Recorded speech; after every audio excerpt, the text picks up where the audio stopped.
High বন্ধুরা, সকলকে good morning. আশা করি ভিডিওটা যে যেখান থেকে দেখছেন আশা করি ভালো আছেন, সুস্থ আছেন। আমরা সকাল সকাল কাজ সেরে চা খেয়ে নিচ্ছি মাঠে যাওয়ার জন্য।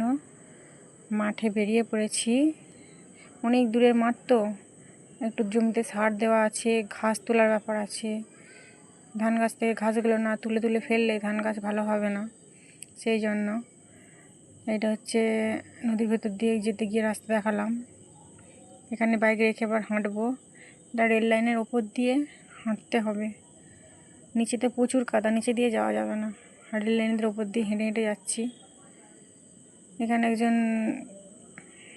ওষুধ দিতে যাচ্ছেন জমিতে। যাই হোক, দেখুন যাচ্ছি। যেতে যেতে ট্রেন এসে গিয়েছিলো। দেখুন আমার কি অবস্থা, ভয়েতে পুরো অবস্থা আমার খারাপ হয়ে গেছিলো।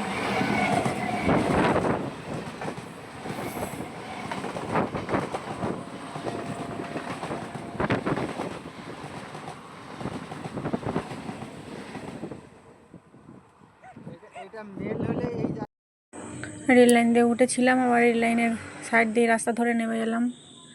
মাটির রাস্তা, এই যে দেখুন, এটা মাটির রাস্তা। এখানটা শুকনো, কিন্তু ওই সাইডে খুব কাদা ছিল, সেজন্য রেল লাইনের উপর দিয়ে আসলাম। দেখুন এগুলো ভেন্ডি, এটা ভেন্ডি গাছ। প্রায় ভেন্ডি তোলাই গেছে, এগুলো লাস্ট পর্যায়ে ভেন্ডি। আমার হাত ব্যথা করছিল বলে আমার বরকে দিয়ে দিলাম প্যাকেটটা। দেখুন বর্ষাকালে এগুলো বীজ বাদামের গাছ হয়েছে। এই বাদামগুলো হলে আবার এই বাদাম থেকে আবার জমিতে বাদাম সিজনে বাদাম বসানো হবে। এগুলো বীজ বাদামের গাছ, এখানে বসিয়েছে। এই সাইডে এগুলো হচ্ছে ওল গাছ।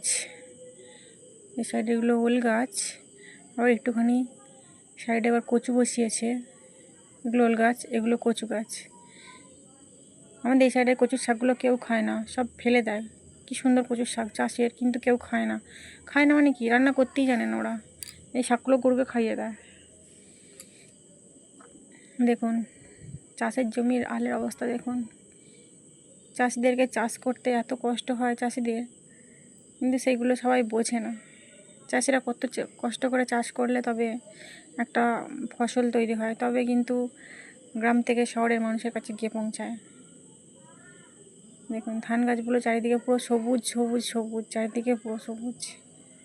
আমাদের জমি এখনও অনেক দূরে, হাঁটতেই থাকছি। কিছু কিছু জায়গায় আমি ক্যামেরা করেছি, সব জায়গাটা ক্যামেরা করা তো সম্ভব নয়।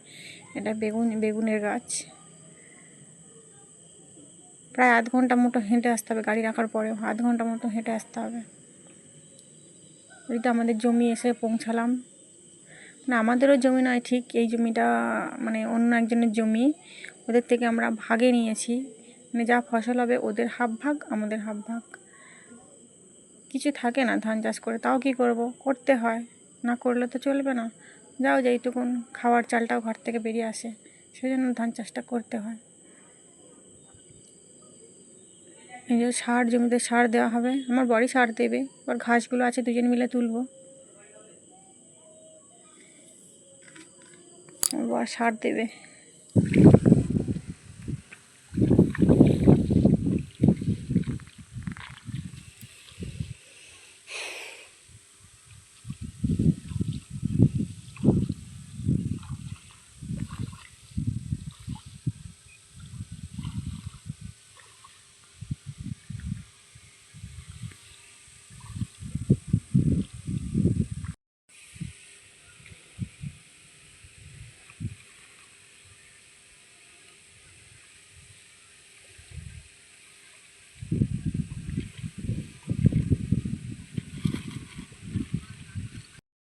সার দেওয়া হয়ে গেছে। এখানে জমিতে আলের ধারে কাদা দিয়ে দিচ্ছে, জলটা জমির থেকে না বেরিয়ে যেতে পারে, নইলে জলটা বেরিয়ে গেলে ধানগুলো গোড়াগুলো শুকিয়ে যাবে, ধানটা ভালো হবে না। এই সাইডে আবার প্যাকাটি, মানে পাট গাছ থেকে যে কেচে বের করে পাটগুলো নিয়ে চলে গেছে, প্যাকাটিগুলো রেখে গেছে। প্যাকাটিগুলোও নিয়ে যাবে, প্যাকাটিগুলোও অনেক কাজে লাগে। আমার বরকে জিজ্ঞাসা করছি সার দেওয়া হয়েছে, বর বলছে হ্যাঁ হয়ে গেছে। দেখুন সার কাজ তো হয়ে গেছে ওখানে। এখানে আবার জলটা দেখুন, যাওয়ার সময় নিচে দিয়েই যাচ্ছি, ওপর দিয়ে আর যাচ্ছি না। ট্রেন তখন এসে গেছিলো না, প্রচুর ভয় লেগেছিলো। আমার জামা কাপড় পুরো ধানবাড়িতে কাদা হয়ে গেছে, নোংরা হয়ে গেছে।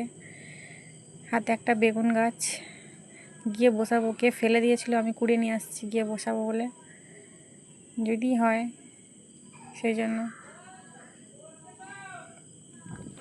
যাওয়ার সময় বাড়িতে দেখুন একটা রামধনু মেঘ করে দিয়েছিল, রামধনু দেখা যাচ্ছে।